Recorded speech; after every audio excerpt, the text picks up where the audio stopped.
क्या आप अनुमान लगा सकते हैं कि एक नाबालिग जिसके साथ लगातार 5 साल तक रेप होता रहा हो और मतलब 50 नहीं 60 नहीं 65 लोग उसके साथ लगातार रेप करते रहे हों और किसी को कानो कान खबर न लगे। केरल की यह घटना है। आरोपियों की गिरफ्तारी अभी होनी शुरू हुई है, लेकिन ये जो तस्वीर है अपने आप में बहुत ज्यादा घिनौनी है और दर्द से भर देने वाली है। क्या कुछ पूरा मामला है, क्या रहा, क्या होने वा, क्या हुआ, क्या होगा, उसी पर चर्चा करने के लिए मेरे साथ मौजूद है हमारे वरिष्ठ सहयोगी पंकज प्रसून। सर, ये जो दिल दहला देने वाली खबर केरल से सामने आई है, शुरुआत से बताइएगा। देखिए, जगह का नाम है पथानमथिट्टा, केरल में। वहां एक दलित बच्ची है जो कि नेशनल लेवल की स्पोर्ट्स प्लेयर है। और 5 साल 62 लोग, 30 एफआईआर हुई है इस पर और 44 लोग गिरफ्तार हो चुके। ये कहानी अब तक की जितनी भी दर्दनाक फिल्में बनी होंगी एक बच्ची के साथ रेप से लेकर, और जो भी आप सोच सकते हो उससे ज्यादा घिनौनी।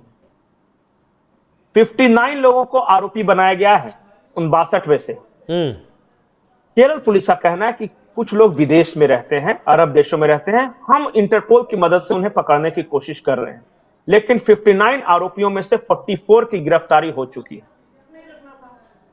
और रेड कॉर्नर नोटिस जारी हो चुका है जो फरार है। अब एसआईटी का गठन किया जा चुका है। लोग सोच रहे हो कि ये हुआ कैसे। वही नेशनल लेवल की खिलाड़ी, ये लड़की उस वक्त 12वीं में पढ़ती थी। 5 साल पहले की घटना है। 12वीं में लड़की पथानमथिट्टा के प्राइवेट बस स्टैंड पे खड़ी है और उसके बाद एक आदमी उससे मिलने आता है और गलती से लड़की इंस्टाग्राम के साथ उससे जुड़ जाती है। और इंस्टाग्राम से जो युवक जानता था उसका नाम था रन्नी, और वो रबर बागान में उसे ले गया। मेल मुलाकातों का दौर चढ़ा।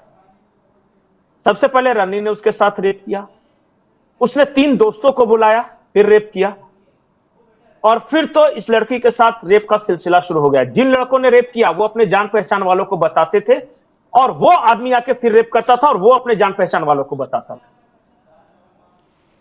मतलब रन्नी, उसने अपने 3 दोस्तों को बुलाया, 3 दोस्त प्लस रन्नी हुए 4। इन चारों ने अपने अपने दोस्तों को बुलाया और फिर इनके साथ रेप किया और फिर उनके साथ इस तरह ये चल रहा था। जो उत्तर भारत के लोग हैं वो अजमेर रेप कांड के बारे में सुना होगा उन्होंने। बहुत खौफनाक, दिल देने भरा थी। वहां एक सोफिया कॉलेज था अजमेर में, वहां के बच्चियों के साथ एक रेप करता था, वीडियो बनाता था और वो कहता था तू अपनी सहेली को ले आओ। और वहां भी अजमेर रेप कांड में वहां जो खादिम थे ना अजमेर दरगाह के, उनका पूरा परिवार और रिश्तेदार शामिल थे रेप करने में। यहां भी कम्युनिटी तो आप समझ ही गए होंगे मैं क्यों बोलूं। लड़की दलित है, रेप करने वाले मुसलमान हैं और कई जगह इस लड़की को ले जाते थे। कभी धमका के अपने साथ कार में कहीं ले गए। एक बार तो अस्पताल के अंदर इसके साथ रेप कर दिया। इस लड़के ने आरोप लगाया है कि 13 साल होते होते, जब 12 साल की थी तो यह हुआ, 1 साल के अंदर 62 लोगों ने इस बच्ची के साथ रेप किया, इस दलित बच्ची के साथ। बाद में ये कैसा है, इसका बिहेवियर चेंज हो रहा था। फिर शैक्षणिक संस्थान में जहां पढ़ती थी वहां शिक्षकों की समिति बनाई गई। बाद में ये पूरी कहानी सामने आई। लेकिन खौफनाक क्या है पता है अभिषेक, इस पूरे मामले में, इस पूरे मामले को दबाने की साजिश। आपने देखा किसी मीडिया में इस खबर को चलते हुए? नहीं। आपने देखा? अब तक बताइए, इतना भयानक रेप कांड, एक हाथरस के लिए पूरा कांग्रेस की आर्मी उतर आती है। मैं किसी को जस्टिफाई आज कहां है वायनाड वाले हो जाए या बंगाल में।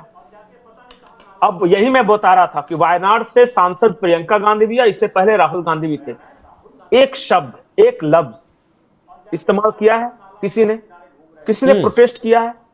अरे ये दलित बच्ची थी ना, ये भीम आर्मी बनी किसके लिए है? दलितों की रक्षा के लिए ना। वो क्यों नहीं बोल रहे हैं? Complete silence, pin drop silence है। और मैं इस देश के लोगों से यह गुजारिश करता हूं कि आप एक बार केरला में एक दलित बच्ची है जो कि संघर्ष करके एथलीट बनती है और वो नेशनल लेवल तक जाती है। एक तो वो संघर्ष की कहानी है उसकी, कैसे समाज से लड़ते हुए अपनी प्रतिभा का लोहा मनवाया, और उसके बाद कैसे क्रश किया गया इस बच्ची को। इससे ज्यादा खौफनाक क्या हो सकता है अभिषेक?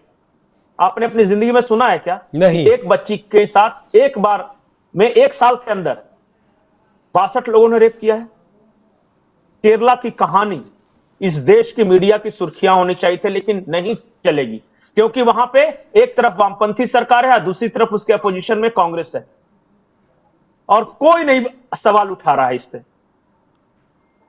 बोलिए, अगर मैं झूठ बोल रहा हूं तो जाके देख लीजिए, पता कीजिए। 42 आरोपी ऐसे नहीं गिरफ्तार हो जाते, 44 गिरफ्तार हुए, 30 FIR ऐसे नहीं हो जाती। सोचिए कि बीबीसी और इंटरनेशनल मीडिया इस खबर को उठा रही है, लेकिन हमारे यहां की मीडिया खामोश है। कितना घृणा है, खामोश क्यों? वही जानना चाहता हूं, क्यों? क्योंकि नैरेटिव को सूट नहीं करता। दलित बच्ची के साथ मुसलमानों ने रेप किया है। पीडीए वाले कहां हैं? मीडिया का जिनका संविधान खत्म हो रहा था वो कहां है? चंद्रशेखर जो नए मसीहा बने वो कहां है? इस बात का जवाब तो वो ही दे सकते हैं ना। अवैसी कहां है? मैं बताऊं, इस देश में नैरेटिव के अनुसार चलता है कि जहां जिसको सूट करता है वहां पे बोलता है। बच्चियों के साथ क्या हो रहा है इससे किसी को परवाह नहीं। पता है आपको, एक मैं आज आंकड़े देख रहा था, इस देश में हर रोज 11 बच्चियां लापता हो रही हैं। कहां जा रही है किसी को नहीं पता। आप पता कीजिए और उठाकर देख लीजिए क्राइम के आंकड़े। बच्चों की किडनैपिंग हो जा रही है, आज तक किसी को नहीं पता। ऑपरेशन मुस्कान चला था और फिर कई बच्चों की रिकवरी हुई थी, लेकिन आज भी वो सिलसिला रुका नहीं है। और मैं दावे के साथ कह रहा हूं कि इसमें इंटरनेशनल ऑर्गन स्मगलर्स भी शामिल हैं, जो अंग बेचते हैं ले जाके। बच्चियों के साथ जो ये मानव तस्करी वाले भी शामिल हैं। हमारे यहाँ के छोटे छोटे बच्चे या बच्चियां बाहर भेजी जा रही हैं हाउसमेट का काम कराने के लिए। जिस दिन ये खुलेगा उस दिन बहुत बड़ा रैकेट का पर्दाफाश होगा। गरीब हैं, बच्चे हैं, कोई नहीं पूछने वाला। और बताइए कि जो आरोपी कह रहे हैं कि इंटरनेशनल बाहर भाग गया है, विदेश भाग गया है, यह काम करने के बाद इंटरपोल की मदद ली जा रही है, यह छोटा मोटा मामला है। जिस मामले को बीबीसी वगैरह सब इंटरनेशनल मीडिया उठा रहा है, हमारे देश की मीडिया खामोश है। क्यों है? क्योंकि इन्हें सूट नहीं कर रहा कि दलित बच्ची के साथ 62 मुसलमानों ने रेप कर दिया, सौहार्द बिगड़ जाएगा इस देश का। बना कहां है सौहार्द? और वामपंथी सरकार है वहां। केरल में तो पता कि इसका केरल को लेकर तो केरला फाइल्स जैसी फिल्म वहां की हकीकत बता चुकी है, किस तरीके से जिहाद चलता है, लव जिहाद, धर्मांतरण होता है। जिस एसआईटी का गठन हुआ ना, उस एसआईटी के गठन में देखिए ना कितना परिवर्तन किया गया। अभी जो पुलिस अधीक्षक वीजी विनोद कुमार इसके प्रमुख बनाए गए हैं, और डीएसपी नंद कुमार एस इससे पहले प्रमुख थे। और उनको क्यों हटाया गया किसी को नहीं पता, शायद इसलिए कि उन्होंने 44 लोगों को गिरफ्तार कर लिया होगा। तो एक एंगल ये भी है इस स्टोरी की। छात्रा का पड़ोसी, पड़ोसियों के दोस्त, दोस्त के पिता, स्पोर्ट्स कोच, कौन कौन किसने किसने नहीं किया रेप, ये पूछिए। पूरी कहानी सुनिएगा तो दिमाग खराब, वाकई में झकझोर देने वाली है। ये कुछ बहुत ज्यादा नहीं, कुछ वैसी ही कहानी है जैसी अयोध्या में समाजवादी पार्टी का नेता था, दलित बच्ची थी, 2 साल माफ कीजिएगा 2 महीने तक उस बच्ची का यौन शोषण हुआ था। लेकिन उस वक्त भी कोई भी एक ठेकेदार निकलकर सामने नहीं आया था, किसी का एक बयान नहीं आया था, न अखिलेश यादव का, न राहुल गांधी का, न प्रियंका गांधी का, न किसी मानवाधिकार का बयान आया था। लेकिन उसके बावजूद भी शायद आंखें नहीं खुल रही हैं। जी पंकज जी, बस आखिरी लाइन। मैं ये कह रहा हूं कि ये छात्रा के पिता ने बाकायदा नाम और फोन नंबर दिया है कि जिन्होंने रेप किया है। छात्रा सदमे में है, अब उसका करियर बर्बाद है, वो कुछ नहीं कर। नहीं, करियर क्या ही बचा, अभी इस मामले की गहराई में जाने की जरूरत है और जानने की जरूरत है क्या कुछ पूरा मामला है। लेकिन जितना मामला फिलहाल तक पता चला है वो वाकई में गंभीर है, आत्मा तक को झकझोर देने वाला है। पंकज जी, आपका बहुत बहुत धन्यवाद। दर्शकों, ये चर्चा आपको कैसी लगी कमेंट कर जरूर बताइएगा। नमस्कार।